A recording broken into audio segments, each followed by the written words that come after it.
The Way of Shadows by Brent Weeks, Chapter 19. Master Blitz shrugged. So? And we'll kill your lover. I believe her name's Vonda. You can kill the bitch, but that might give you some trouble considering she's 4 months dead. The Lord General didn't even pause. And we'll kill this Mama Karina, who seems to be your only friend. Then we'll come after you. I don't want it to be this way, but this is what the king offers. You're making two mistakes, Master Blitz said. First, you're assuming that I value other people's lives more than my own. How can you know what I do and believe such a thing? Second, you're assuming that I value my own life. Please understand. I'm under orders. Personally, I'd rather have nothing to do with you, the Lord General said. I think it's beneath the dignity of a king to hire criminals. I think it's immoral and foolish of him to put money in your purse rather than chains on your wrist. I find you abhorrent.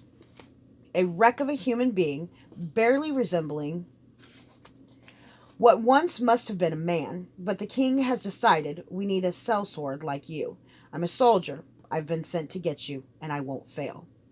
And you're making a tactical blunder, Master Blitz said. The king might kill my apprentice, my friend, and even me, but at the least he will have lost his Lord General. A poor trade. I don't think he would find my death to be such a very great loss, the Lord General said. Ah, figured that out, have you? Blint asked. This may be the first time you've seen me, Brent Aegon, but it isn't the first time I've seen you. The Lord General looked puzzled. So you've seen me? So have half the people in the city. Does your wife still crowd your side of the bed? Sweet, isn't it? Does she still wear that drab nightgown with the daisies embroidered on the hem?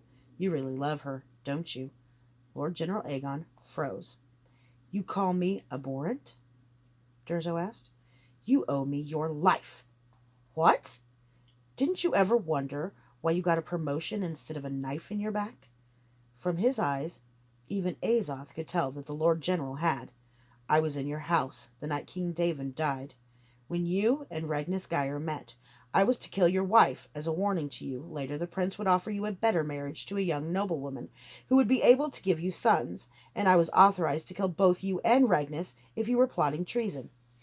I spared you, and I didn't get paid. I don't get paid unless I leave corpses.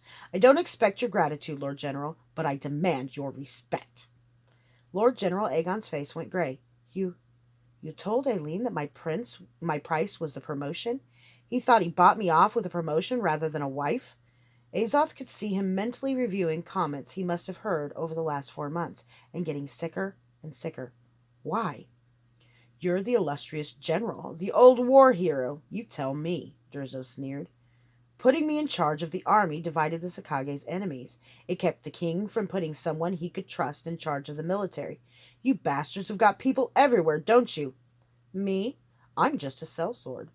I'm just a wreck of a human being. The general's face was still gray, but his back never bent an inch. You've given me much to think about, Mr. Master Blint. Though I still believe the murders you've committed merit hanging. I dishonor you and myself with my hasty words. I apologize. My apology, however, has no effect on the king's determination that you serve him.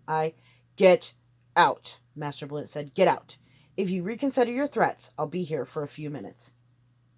The general rose, and watching Master Blint carefully, walked to the door. He opened it, and kept his eyes on Master Blint until he closed the door behind himself. Azoth heard his steps echo down the hall. Master Blint stared at the door and scooted back from the table. Instead of relaxing now that the general was gone, he tensed. Everything about him spoke of potential action. He looked like a mongoose waiting for a serpent to strike. Step away from the door, Azoth, he said. Stand by the window. There was no hesitation. Azoth had learned that lesson. He didn't have to understand. He just had to obey. He heard a crash on the stairs and loud cursing. Azoth stood by the window and looked at Master Blint, but the man's pockmarked face betrayed nothing. Moments later, the door banged open. The Lord General lurched in, sword drawn. What have you done? He roared. His knees bowed, and he leaned heavily against the doorframe to keep from falling. Master Blint didn't say anything. The general blinked and tried to straighten, but a spasm passed through his body as his stomach cramped. It passed, and he said, How? I put a contact poison on the door latch, Master Blint said. It seeps right through the skin. But if we'd reached a deal, Lord General said, I'd have opened the door for you. If you'd worn gloves, I had other plans. Now I want you to listen very closely. The king is an incompetent, treacherous, foul-mouthed child. So I'm going to make this very clear. I'm a first-rate wet boy. He's a second-rate king. I won't work for him. If you want, you can hire me yourself. I'll kill the king, but I won't kill for him. And there's no way you or he can pressure me. I know he won't believe that, because Aileen Gunder is the kind of man who believes he can get whatever he wants. So here's why he's going to believe. Master Blint stood. First, I'm going to leave a message for him tonight in the castle. Second, you're going to investigate what happened to Count Yosar Glynn.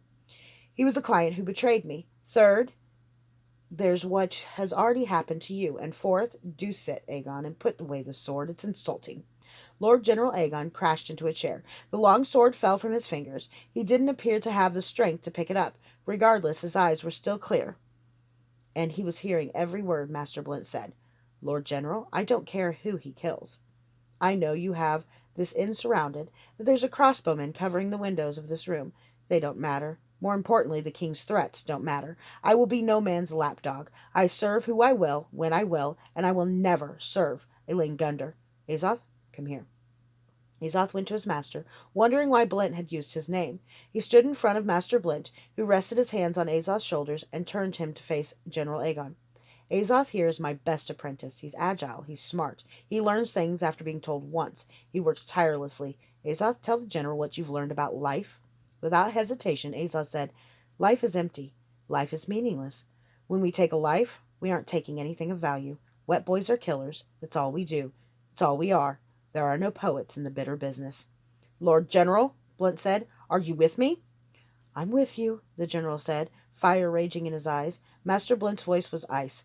Then know this. I'll kill my own apprentice before I let you use him against me. The Lord General jerked sharply in his chair, as if struck. He was staring at Azoth. Azoth followed his gaze to his own chest. Several inches of bloodied steel were protruding from him. Azoth saw them and felt an uncomfortable spreading sensation from his back all the way through his center. It seemed cool, then warm, then painful. He blinked his eyes slowly and looked back to the general, whose eyes were full of horror. Azoth looked at the steel. He recognized that blade. He cleaned it the day he went looking for Dollgirl. He hoped Master Blint would at least wipe it down before he brought it back for Azoth to clean. It had filigree on the blade that held blood if you let it dry there. Azoth had to use the point of a stiletto to pick it out. It took hours. Then Azoth was drawn to the location of the dagger. At that angle on a child's chest, it would have clipped the fat vessel above the heart. If so, the debtor would go down as soon as the dagger was drawn out. There would be a lot of blood. The debtor would be dead within seconds. Azoth's body jerked as the dagger disappeared. He was vaguely aware of his knees folding. He slumped over sideways and felt something warm spilling over his chest. The wood planks of the floor jostled him unmercifully as he sprawled over him. He lay face up. Master Blint was holding a bloody dagger in his hand and saying something. Did Master Blint just stab me? Azoth couldn't believe it. What had he done? He thought Master Blint had been pleased with him. It must have been Dollgirl. He must still be mad about it. It had seemed things were going so well. There was white gold light everywhere, and he was warm. So warm.